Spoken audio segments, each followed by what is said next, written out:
That would be a great thing to do for your family. Yeah. Oh, it's a marvelous thing. And the thing is, Jimmy did the things that to many people would make a lot of sense.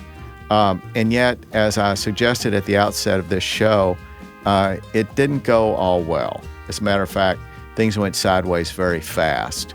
And let's walk through that. And as I do that, I'm going to explain to you why. Welcome to Life's Third Act, an enlightening look at estate planning, retirement, and beyond. Welcome to another episode of Life's Third Act. This week, we're going to talk about Jimmy Buffett. Some of you I know are hardcore Jimmy Buffett fans. Parrot heads. Parrot heads. I'd heard of deadheads, but apparently there's this thing called parrot heads, which are people who are fans of Buffett, just like deadheads were fans, and I guess are fans of Grateful Dead. Yeah, a lot of pre-partying in the parking lot before the concert. Yeah, and during the concert. Yes, that too, and after. I think it's a lifestyle. Yes, definitely. I thought it was weird we haven't done this one already, because for some reason I had this assumption that you were a Jimmy Buffett fan. Do I look like a Jimmy Buffett fan? I mean, not like one of those people that follows him around, but maybe a little bit.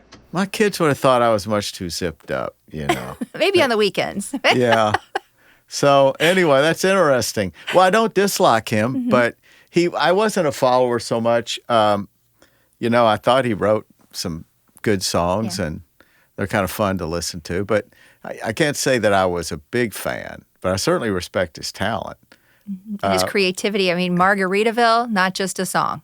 Yeah. And let me tell you, you should almost respect him more as a business phenom than as a musician. I mean, he may be remembered more for what he created in terms of a brand and hotels and restaurants and the relaxed lifestyle. Yeah, I mean, he was a lifestyle brand. Really, it was a lifestyle brand. So let's first talk. This is the way we customarily do this. We talk about the person's life, to kind of set some context to get to the thing that we really like to talk about on this show, which is, how well did they do in planning the latter stages of their life and especially planning their estate and taking care of their loved ones and all that, and how did that plan go? So before we get into it, I want to mention Cordell & Cordell now has and has had for some time an estate planning division. So we call it an estate planning group, but it's essentially lawyers who focus just on estate planning. So even though Cordell & Cordell has been known primarily over the past 35 years or so as a domestic relations firm, it's true that we're definitely the largest in the country firms that do that, located offices in many, not all the major cities, but many major cities. But for some time now, we have been doing estate planning. We have an estate planning group. And that's kind of consistent with our thinking of ourselves now as we've evolved over the years as we're a family law firm. And a family law firm, you would expect, would handle traditionally family law things such as domestic relations issues, but also things like estate planning, a few other related things, adoption, stuff like that. So that is, in fact, what Cordell & Cordell does, and I want the people who watch this show to know, and we encourage you, give us a call. Wherever you are around the country, give us a call, and you can find our information on the website. You can find our information linked to this show, and let us tell you what perhaps you need. We can meet with you. We can make suggestions.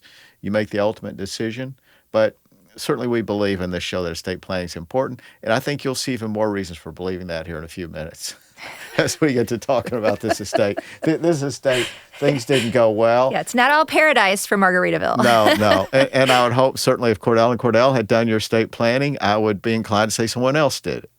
But in any case, we want you to hear this story. It's very interesting. To be frank with you, this is a train that didn't simply go off the track. I mean, it imploded, and things went wrong in a bad way, in a way that I think Jimmy Buffett, if he knew, would roll over in his grave. I just think that things could have been much better than they were. I definitely think he tried, though. I think he had really good intentions because, he had the trust, he had the will. He did. He was moving along the right direction. So there's lots of things that are exculpatory for Jimmy. that we can't blame this entirely on him, but we want to get into the story for you, and I think you'll find it fascinating. And it's definitely a cautionary tale for all of us. You don't have to be rich and famous to find yourselves in your own version of this situation. So we'll come to that pretty quickly, but first we're going to talk a little bit about the life and times of Jimmy Buffett, and then quickly get to the discussion that we want to focus on. Go ahead. I'll let you take us through this. All right. Well, Jimmy Buffett, he was born in 1946, and he sadly, he passed away in 2023 at the age of 76. Now, along the way, of course, he had a full life. He liked music, the lifestyle of, living, that kind of barefoot, carefree life came from his grandfather. That's where he had his love of the sea. But, going back to Jimmy, his parents, he was born in Mississippi, but spent most of his time being raised in Mobile, Alabama, which is near Pensacola. So I mention that because I know a lot of folks tend to visit Pensacola. They do a lot of stays there, and I believe that's where one of his, if not his first hotel, was put together there, the Margaritaville Hotel. But growing up, he tried to go to college. That didn't quite work out the first time. He actually flunked out, which is always amazing to me when you hear about famous people who flunked out. Yeah, and I don't think anybody in this case is going to be shocked. We don't think of Jimmy Buffett as an academic. No, but he eventually did finish and get through school. The University of Southern Mississippi, he graduated there with a bachelor's degree in history in 1969, although some folks say it was in journalism, which would make sense. I mean, he does the writing. He has these great story songs. That ties in. Yeah, so that makes sense. But the stories that, well, like I mentioned before, his grandfather, he was a steamship captain. So that's where he got his influence in the sea. But also his dad. I mean, his dad was in the Corps of Engineers. Mm-hmm. He was a military man. He was a sailor. So I think that, I think Jimmy Buffett from a very young age was greatly impressed with his grandfather especially, but his dad also. Yeah, he liked the water, that's for sure. And of course, how can you not when you're in Alabama near the Gulf? I mean, it's like there. Everything all came the time. together. So he loved music, so he ended up in Nashville. After graduation, he worked as a journalist for Billboard magazine. So he's getting into the music industry and pursuing a career actually to start in country music. So, I mean, now we think of him more of a yacht rock kind of guy, but it was country, and country does tend to have more of a storytelling type of songs. So it makes sense that that's where he started, but he wasn't quite successful. He was probably a little too bohemian for Nashville a little too relaxed at the time. Yeah. I've never seen him in like a real cowboy hat and boots. He was more the flip flops and like one of those soft hats. Yeah, no, I don't think we mess a cowboy. No, not at all. He did release his first debut album, Down to Earth, back in 1970. But again, it was not the big hits that we know Jimmy best from. So that didn't happen until later because he kind of developed as he was trying to do things in Nashville in the country format. He became more of this they call island escapism, which I love that term. Yeah. So it's like that music that takes your mind away, that relaxes you to that place, Margaritaville. I mean, you can think of that as a category of music. Yeah. I mean, island escapism. Yeah, which I think is like I said before, that yacht rock where you're relaxed on a boat, chilling out. Little Jamaican influence. Yeah, that too, yeah. So his big breakthrough was with a white sport coat and pink crustacean. So that was 1973. Wasn't that a country song? I don't remember that one. Justin, was that a country song? You got me on that one. Okay, but it charted. Yeah. Somewhere it did. It was a hit single. Why Don't We Get Drunk? That definitely was a country song. I remember hearing about that one. And then he also had the Grapefruit Juicy Fruit, which I do not remember that one either. But, I'm sure a lot of our viewers do remember that song. But a lot of fun there. He also founded the Coral Reefer Band, which we'll just leave it at that, right? Back in the 70s, of course. That probably got past the censors at the time. They had no idea. What is that? You mean a coral reef? Is that what you're referring to as the reef? Yeah. So maybe that helped him get into his iconic song, Margaritaville, 1977. And that is the big hit, the iconic hit that has become a brand. Yeah. Yeah. That's the sort of hit that you don't need a second hit. No. I mean, if one of those in your career, is that's going to fund the rest of your life. It turns out it funds a whole brand, categories of clothing and mixers and hotels and it's untelling. Chips. Yeah. Yeah. How many ways in which that brand has been marketed. I mean, the variety of products. I mean, ashtrays. You could just go on and on. It really is. It's just endless. And where it could even go in the future. It's one of those things that could maybe take a break for a little while and then come back again. And in fairness, and this ties in with the business piece, is that this wouldn't have happened on its own. I mean, rarely, I'm tempted to say never. I won't say never, but I'd say very rarely when somebody has had a hit in music, in the performance world, that in turn spawns an industry. Usually a big part of that happened because of the additional efforts of that person who did the song or whatever. And in this case, we know Jimmy Buffett was very involved in developing these brands. Sure, he partnered with business professionals from different fields and sectors of the economy. So he was smart enough to do that. Yeah. But, I mean, clearly he has to be credited with, quite frankly, his greatness. I think many people would agree is more as a business person than as a musician. Yeah, he's kind of like what I would consider kind of like Garth Brooks. I mean, he has definitely taken his career and really built upon that. I mean, we're talking movies. We're talking, you take your song and you turn it into something more. Yeah, except more than Garth Brooks. Yes, more than Garth like Brooks. Kiss level. Yeah. You think? Kiss I would have thought is a whole brand unto itself, really. Yeah, and they have a restaurant. Well, two of the guys, I think, from Kiss. Rockin' Brews. Yeah, but I'm still waiting for an example that goes as far with it as They Jimmy have Buffett. coffins. Well, that definitely is going to provide a big crowd. And they were featured on Scooby-Doo back in the day. The Kiss guys were. And they had a movie. You guys, you're proving my point here.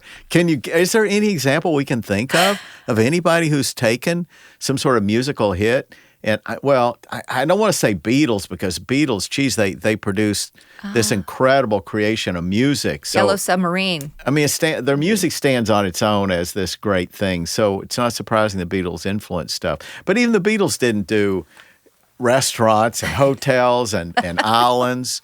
They didn't do that. So can you think of an example? Justin? I think he might win. Yeah. So anyway, so we're going to quickly get to his death and estate planning. So continue. Okay, so we're into Margaritaville, and I mean, like you said, I mean, it's just a whole brand in itself. And over the years, his fans, were even more excited to see him when he was out on tour, and he has a special name for them. Now his groupies, his fans are called Parrot heads. Yeah, and there's another entity. I mean, you're selling things that say Parrot Head. There's T-shirts made and all the things. So he recorded over 30 studio albums, 8 certified gold, 9 platinum or multi-platinum, and over 20 million records sold globally. Amazing. So huge. Absolutely amazing. Yeah. So he's incredibly successful. Let's talk about his marriage. He had a short marriage, and then he had his last and enduring long marriage. One. So his first marriage was with Margie Washachek, and that was only 3 years. And he was young. Yeah. So that's young like and foolish. Your starter marriage, right? And the second wife, 1977 is when they said I do. And that is Jane Slagsvold. And that lasted, now they did do a little split in the early 80s, but they got back together in 1991. And they did not divorce. No, they just lived apart for several years. Yeah. Just needed a timeout, I guess, maybe. Maybe it was while he was on tour a little bit. Maybe, who knows. But 46 years total they were together. Okay. And in that time, they had 3 children. They had their eldest daughter, Savannah Jane Buffett. She was born in 1979. You have Sarah, who goes by Delaney, her middle name, Buffett. And she was born in 1992. And then the couple, they adopted a son in 1994, and his name's Cameron Marley Buffett. Now, of the three children, Savannah, I have to just do my research more on her because she's a DJ. So I'm loving that. So she's big into music, a radio personality. And the youngest daughter is a filmmaker. Now, these kids are in their 40s? Yeah, the oldest, 46, and then the youngest daughter, 33, and the adopted son is about 31. Now, he lives a private life. He's married, but, not in the public eye. We just know from what I could see, he loves dogs. He loves travel and music. Well, if he loves dogs, that's you gotta love him. Right then and there. So, all right.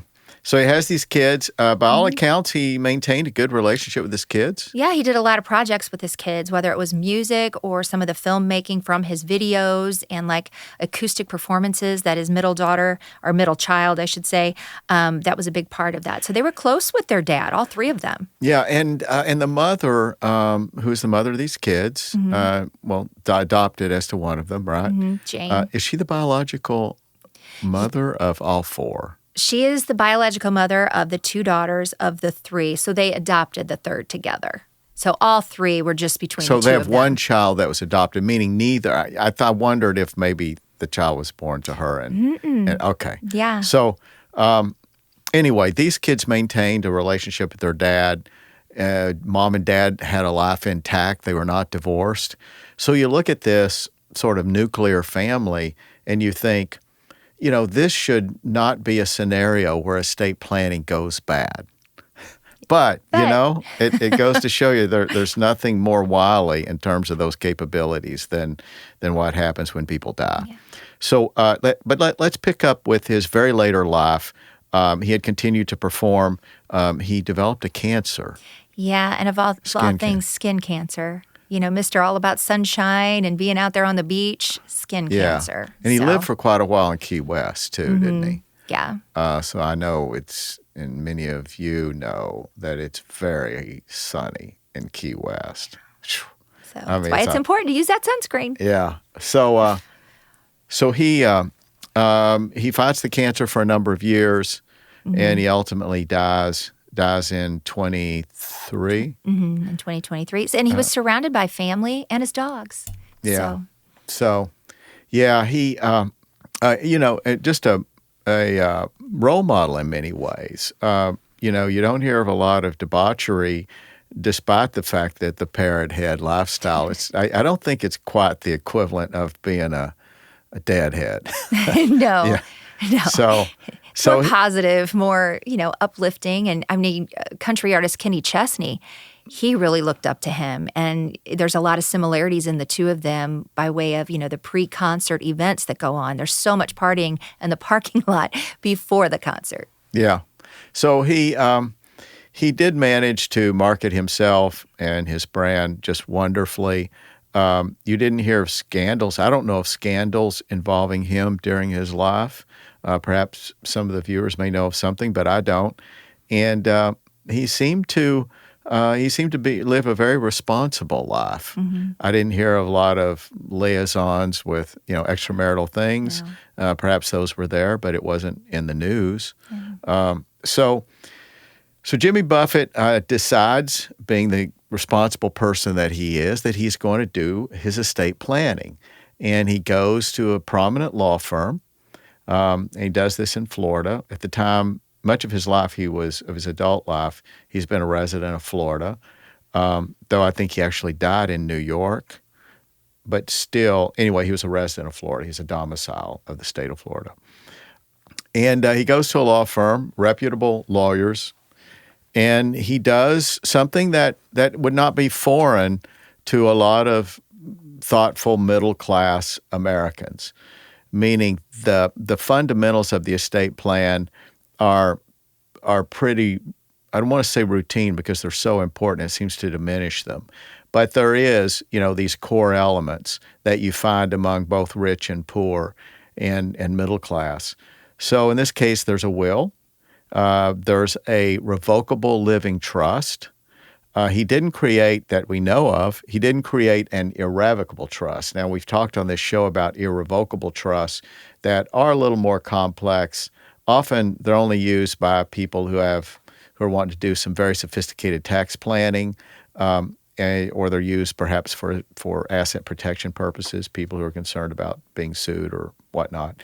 But for the most part, people do revocable trusts, which has the benefit that you can create it and you can change it in any way you want.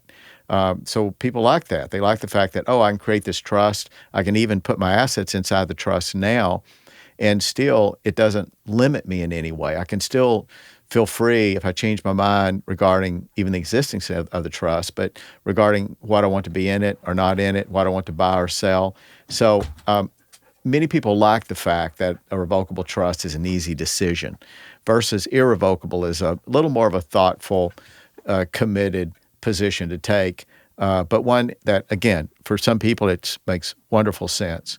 So Jimmy does this. He does his estate plan, that he creates a trust in his name. He creates a will, and he clearly left his children. He clearly wanted to benefit his children, and so he put provisions in there for equal treatment of all 4 children, the adoptive as well, of course. So he also was concerned, though, about providing for his needs as long as he lived. So it's not uncommon to have in a trust that you want to have things to be taken care of for you in the event that you become incompetent, but you want to be in charge of everything as long as you're fine. So when you create the trust, you sign it, you and your spouse, could be a joint trust. In this case, it was a trust in his name alone. So you walk out of your lawyer's office and you like thinking that I've not surrendered any control or independence regarding my assets. But if I have a wreck on the way home or have a stroke or whatever form it might happen, that I suddenly become incapable of caring for myself, you want to know that, that's okay, because immediately I have a provision in my trust for someone to step into that role instantly. You don't have to go to court. You don't have to have a guardianship created. You don't have to go before a judge and get an appointment, letters, et cetera. Instead, this is simply a provision in a trust that kicks in the moment that you become incompetent. There's ways to define that if it needs definition in a particular case. That would be a great thing to do for your family.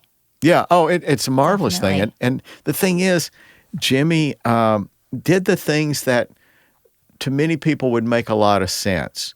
And yet, as I suggested at the outset of this show, it didn't go all well. As a matter of fact, things went sideways very fast.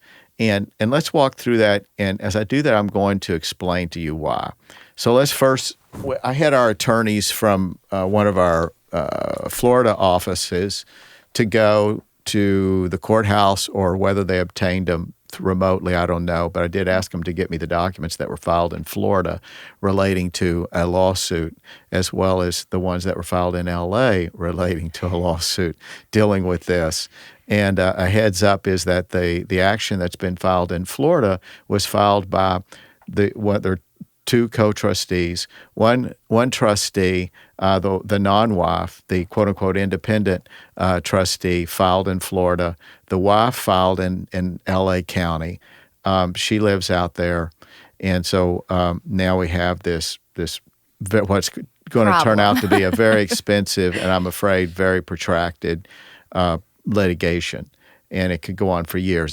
This conflict has already gone on for a couple of years, but now it has moved into the courts, and that's only happened in the last week or so. So we were able to gather these documents and review them and kind of share with you what we learn when we do that. So let's start with the trust. Now, normally, those of you who regularly watch this show may have already been thinking, wait, how did he get a copy of the trust? Trusts are private. Trusts are private, and we boast about that often as one of the key advantages. But when you decide to launch a lawsuit here, as the trustees have, then it's not uncommon to attach it as an exhibit. Now, there could have been just particular pages attached, but in this case, this independent trustee attached the entire trust. From what we can tell, there's nothing missing. As a matter of fact, this trust that's attached is 55 pages. You'll be relieved to hear that we're not going to go through all those, and you won't be surprised to hear that most of it is of no interest to us and is quite boring, actually. But there are some key provisions that I want you to understand. So remember, this started out as revocable living trust. So the provisions on the trust, while Jimmy was alive, his primary provision was that he wanted the assets to be available exclusively or entirely, put it that way, entirely is a better word, to be available entirely to meet his needs. Meaning, is it going to be health care, travel, maybe just an expensive lifestyle? He wanted to be sure that if he became incompetent, remember that's what triggers the trust being in the control of the trustees. And, of course, what flows from that is irrevocable at that point, because you don't want it to be revocable by somebody else once you're no longer there to comment on the changes. So you don't want any trust to be revocable when you become incompetent. So this anticipated that there may be a time during which he's not competent before he dies. And under those circumstances, he made clear his priorities. His priorities were, and not unusually, his priorities were, use all the assets for my benefit. If it's expensive for me to stay at home, I don't want to go into a long-term care facility. That's one of his provisions. And he wants those assets to be available for his care. So this in paragraph B, trust for the settler during settler's lifetime. If settler is unable to act, he shall continue, if the settler is unable to act, that during this period, that he shall continue to be able to live in his principal dwelling in Palm Beach, Florida at the time. And I think that's something that a lot of people will want, whether they're rich and famous or not, to be able to be comfortable at home. Yeah. Oh, it's almost a universal quality of humanity. I'm very surprised because my wife and I in recent times have come to know people who are staying in some of these really cool continuing care facilities. So we visit them there. And these may be assisted living. Some are lower than the level of assisted living. Normally you have independent living, you have assisted living, and then the third and highest tier is skilled care. And skilled care means that you have to have physicians on duty. It's what you traditionally called a quote-unquote nursing home. So you have these three levels. But the people we go to visit may be independent or they may be assisted living. But I'm telling you, these places are very cool. Lots of activity. Makes you want to join, huh? I can't imagine that I'd rather be sitting alone in my living room watching Fox News or something when I could be involved in all these activities and these social things and cool appointments and amenities that are on each of these properties. It's like a senior fraternity or sorority house, really. Yeah, somebody compared it to a cruise ship. There you go. They do like, that. Some seniors will go on a cruise ship because it's cheaper than going into one of those places. And when they're not on a cruise ship, it's like it when you're there. Yeah. So anyway, Jimmy Buffett, he clearly did not want to be in any sort of facility. So he expressed that here. He shall not be confined to a nursing home, a home for the elderly or infirm, or any other form of life care facility. So, and then he says the trustee shall not only make certain that all the settler's expenses are promptly paid, but also that the settler's living accommodations are appropriate to the prevailing situation, to the standard of living and comfort to which he shall have been accustomed. And then in the next paragraph, which I don't think I need to read for you, he states that nothing will trump this. In other words, he goes on here in C of this provision to state that provisions for others while settler is unable to act. That means settler's alive, but he's unable to act because he's incompetent, presumably. So he wants stuff to be available for his kids and his wife, and he has these provisions. But then he makes clear that irrespective of those provisions, first and foremost is that this condition relating to his lifestyle shall not be compromised. Now, some may think, well, that seems a little selfish, but I mean, most people in this doing estate planning, they do provide that their own care be liberally taken care of. Now, if you had a handicapped child, or you had a wife that had no other sources of income, then certainly you would want to say you'd condition what you get based on these other priorities, or you'd give them equal priority. But in this case, he knew that there were lots of assets floating around out there. He had an estate probably when he died. We heard different estimates of $1 billion. That went into this trust is estimated to be $275 million. Remember, what exists in the trust, don't confuse that with the total value of the estate. They could be the same, but often they're not. Often the things that go into probate that you hear about that are itemized in publications and whatnot that are available for the public to know, those are the things that were not in the trust at the time of death. Things that go in the trust at the time of death, those things are not disclosed through the natural probate process. Again, the advantage of privacy. But so here we know that this was a priority with him, and it's not unusual at all. You may very well consider that as well. And another thing is children were adults. So it's an important consideration. I mean, if you have minor children, yes, you word this differently. But if your children are adults, it's not unusual to say, look, if I'm incompetent, your trustee, your job is to assure that my needs are met while I'm alive. Then whatever's left, then we'll talk about the second tier. That's what we're coming to next. So when he dies, he keeps apart from the trust assets in the real estate related to their homes. And many of these are vacation homes, not primary residence. I guess you can technically have just one primary residence. But he had homes that he was at very frequently, then others that he just occasionally went to. But, gee, it looks like there are as many as 10 or so properties. I don't know the number of properties. There are those that are located like Cayman Island. There's L.A., there's Florida, there's a New York co-op, there's the property in Suffolk County, New York, Sag Harbor. I think that might have been where he died.